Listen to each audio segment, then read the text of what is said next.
Hi, I'm Kierin Barnard from Mecad Systems, and today in this Mecad Minute we're going to actually look at using the surface flatten feature in SOLIDWORKS. Often in production environments or design environments, we create components that are pressed into shape, that need to be form pressed, and this example is no different. So from here, if I create this as a sheet metal component, I might struggle actually keeping in this faces here, and SOLIDWORKS might add a rip.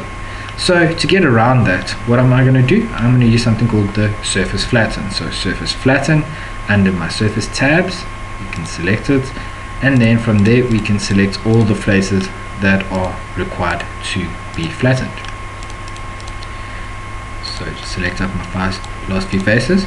From here, we're then going to determine a point at which it must be flattened from. So we'll say on that point. And now you'll see it gives me a preview of my flat pattern. This is only because of my settings that are active.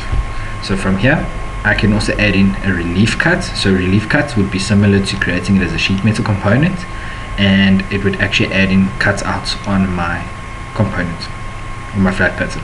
So from here, you'll see also there's an accuracy option. Because this is mesh based, the higher I drag my accuracy, the more fine my mesh. Okay. Also, just take note of the performance implications. If I drag it all the way to the end, obviously it needs to rebuild a lot more information, so a lot more tessellation data. So these are these little lines or mesh data, and that will slow your performance down. So for us, we're just going to perhaps move it a little bit to the middle, and if you see, it will create a finer mesh. If I move it all to the end, it creates a very fine mesh. So from here, I can then say, okay. So we've now gone ahead and we've actually created our flat pattern. Now, how do I get into usable format? Well, obviously DXF or a DWG. So from here, I'm going to right click on the face and say export to DXF or DWG. I will then save it over my Mecad minute, and from there we can say okay. You'll see now it will give me a little preview, so I can just say save.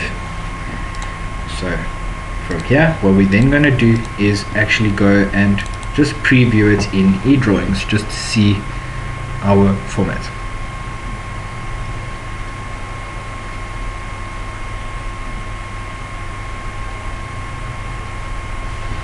And as you can see in front of you, there is a usable format of DXF. Thank you so much for watching, and stay tuned for more to come.